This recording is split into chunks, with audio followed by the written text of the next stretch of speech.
When she was done, Bobby got up and she instinctually patted him on the bum. He turned and smiled, then fell into her with a huge hug. "Thank you for understanding," he said. Joan watched him leave the room and began to softly sob. About halfway through the movie, Bobby seemed to be nodding off. "Joan, what do you think we give him his bottle and get him to bed?"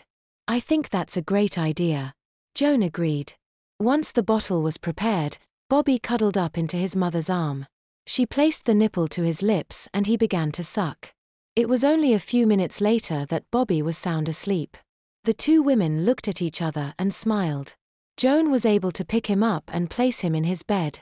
Once under the covers, she placed her hand on the side of his face. He smiled and fell fast asleep.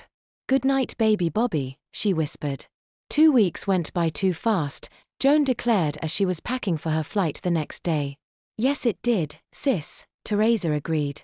"Is Bobby in his room?" Joan asked. "Yes, I think he has started packing." "Are you sure about this?" "If you are okay with it, then I don't see we have any other choice," Joan said. "Let's go talk to him before he finishes." Both women entered Bobby's bedroom. Since his duffel bag was never found, there really wasn't much for him to pack, so he was essentially done. He looked up at his mother and aunt. "I don't need any help, there isn't much to pack." "Maybe you don't have to pack at all," Joan started. "I don't understand.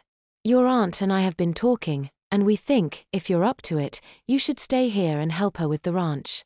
She can homeschool you here so you can finish high school without all of the stress." "Really?" Bobby said excitedly. "But what about you?" "I will be fine. In fact, we both think that it might be a good idea for me to eventually join the both of you here. Over the next few months I will sell the house and begin looking for a new job, closer to the ranch." "Auntie, this is okay for you." "Absolutely.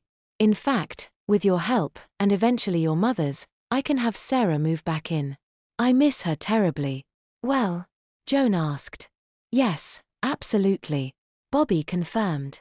With this he ran up to his mother and gave her a big hug. "Thank you for this, Mom." "No. Thank you and your aunt. I have spent the last few years so worried about everything. You and your aunt reminded me about all of the things that are important. You have a wonderful summer. I will be back in the fall to join you." Bobby ran off into the field to play with Bear. Joan giggled at the teenaged boy running around in just a shirt and diaper. "He really is happy here." "You will be too," Teresa replied.